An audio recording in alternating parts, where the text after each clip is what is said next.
এ হলো আমার বোন, আমার মা, আমার সবকিছু। সবাই বলে আমরা 3 বোন একই রকম দেখতে। সেই ছোট্ট থেকে বড় হওয়ার গল্পটা অনেক কঠিন ছিল।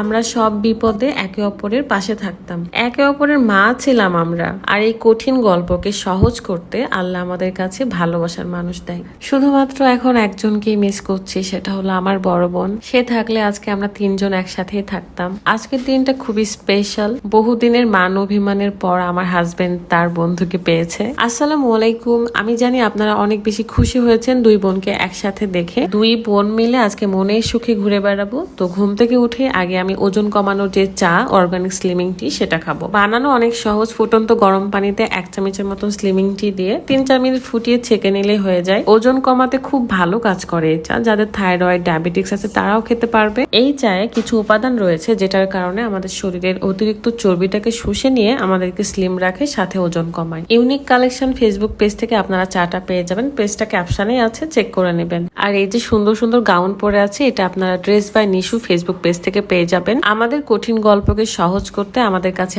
আল্লাহ ভালো ভালো মানুষ 2টা পাঠিয়েছে। একটা হলো আমার হাজবেন্ড আর একটা হলো আমার বোনের হাজবেন্ড। 2 জনই মাশাআল্লাহ অনেক অনেক ভালো। মহান আল্লাহর কাছে হাজার হাজার শুকরিয়া। আজকে 2 জনে মিলে পুরো রাজশাহী ঘুরে বেড়াবো। আমার বোনের একটা কিউট বেবি আছে, মাশাআল্লাহ আমার আব্বাজান, নাম হলো হোসাইন। তো আমরা রিক্সা করে যেতে যেতেই সে তৃষার কোলে ঘুমিয়ে গিয়েছিল। আজকে অনেক গল্প করতে ইচ্ছা করছে, বাট সব গল্প তো আসলে এইটুকু ভিডিওতে সম্ভব না। কোনো একদিন আপনাদের সামনে বসে গল্প করব। কত স্ট্রাগল করে বড় হয়েছে আমরা, খারাপ সময়ের সাথে যুদ্ধ করেছি, একা একা থেকেছি, আর একজনের জন্য সব সময় অপেক্ষা করতাম এই বুঝে আসবে, এই বুঝে আসবে, কিন্তু সে কখনোই আসেনি। আমার বোন বলছিল যে আপু আমার না ফুচকা খেতে ইচ্ছে করছে আর বার্গার। তো আমি চলে গেলাম হিলিয়ামে। রাজশাহীতে এই রেস্টুরেন্টের বার্গারটাই আমার কাছে বেস্ট লাগে, তাই এখানে নিয়ে আসছি। এমনকি একটা অরেঞ্জ জুসও অর্ডার করেছিলাম। আর আমার আব্বাজানটাই কিউট ছোট ছাতা দেখে অনেক খুশি হয়, সেটা নিয়ে খেলতে থাকে। ছোট থেকে তার ছোট্ট ছোট্ট আবদারগুলো আমি পূরণ করার চেষ্টা করতাম। আমার বোনের নাম কি জানেন?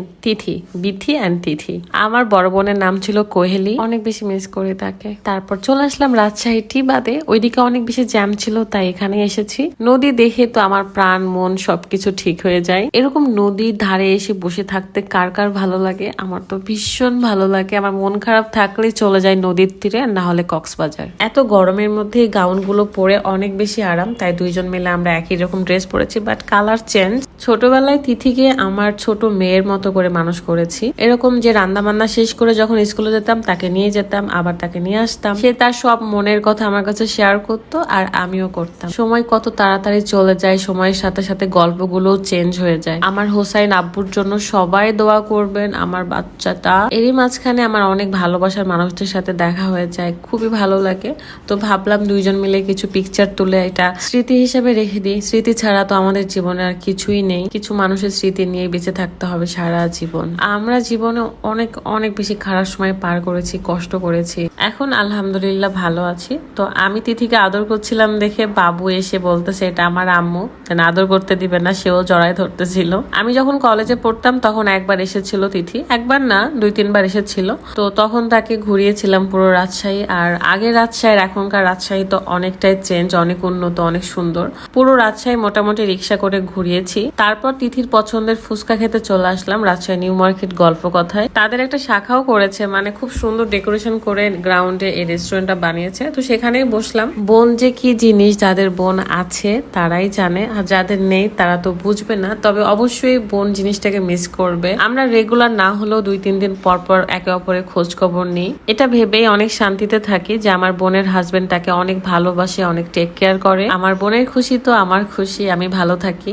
আপনাদের কেমন লাগছে আমাদেরকে একসাথে দেখে? হয়তো বা নেক্সট ভিডিওটা দেখতে পাবেন না, কারণ আমি শুধু স্মৃতি হিসেবে রাখার জন্য ভিডিওটা করেছি, ভিডিও করার কথাই ছিল না। এদিকে রাদের মনটা অনেক বেশি ভালো, কারণ যে তার অনেক দিনের পুরনো বন্ধু, মানে কলেজ বন্ধু আর কি, বহুদিন ধরে মানবিমান ছিল, পরে মানবিমান ভেঙে একসাথে হয়েছে তারা ওইদিকে ঘুরে বেড়াচ্ছে, আর আমি এদিকে আমার বান্ধবী বোন সবাইকে এনে ঘুরতেছি। গল্প কথায় যে কয়েকটা খাবার অর্ডার করেছিলাম, ফালুদা, তারপরে স্যুপ, কফি, লাচ্ছি, ফুচকা তো ছিলই। প্রত্যেকটা খাবারই রিজনেবল প্রাইস নাইস এন্ড অনেক মজা লাগছে আমার প্রত্যেকটা খাবারই। সবচেয়ে ভালো লাগছিল যে আমার বাবাটা অনেক মজা করে খেয়েছে ফালুদাটা, এটা দেখেই শান্তি লাগছিল আমার। সেই বিকেলে বের হয়েছিলাম দুই বোন মিলে, 8টার মধ্যে বাড়িতে চলে আসি। তো এখানকার এই সুন্দর একটা হার্ট শেপ জায়গাতে আমি একটু ছবি তুলে নিচ্ছিলাম। আর একটা কথা তো বলতে ভুলেই গিয়েছি, আমরা সবাই মিলে গিয়েছিলাম তিথির শ্বশুর বাড়িতে, দেন তিথিকে নিয়ে আসি। যেহেতু ঈদের সিজন আর ঈদের মধ্যে সে আর কোথায় যাবে বলেন, আমার কাছে এসেছে। ভাবছি যে দুই বোন মিলে বাবার বাড়িতেও যাব। এদিকে হুট করে রাতের বেলা সব ফ্রেন্ডরা আমরা একসাথে হয়েছিলাম, আমাদের সব কলেজ বন্ধুগুলো, বেস্ট ফ্রেন্ড বলতে গেলে। আমার বোন বান্ধবীকে বাসায় রেখে আমি তাদের সাথে বের হয়ে যাই জাস্ট ডিনার করতে। সান, কেয়া, সাইফ, মেহেদি এরা সবাই আমাদের ক্লোজ ফ্রেন্ড। এই যে সাইফ রাদের কিডনি বলে ডাকে তাকে, এত ভালোবাসে দুইজন দুজনকে, কিন্তু এতদিন ওরা মান অভিমান করে দৌড়েছিল। সবাই ভালো থাকবেন, সুস্থ থাকবেন, আমাদের সকলের জন্য দোয়া করবেন। আল্লাহ হাফিজ, আসসালামু আলাইকুম।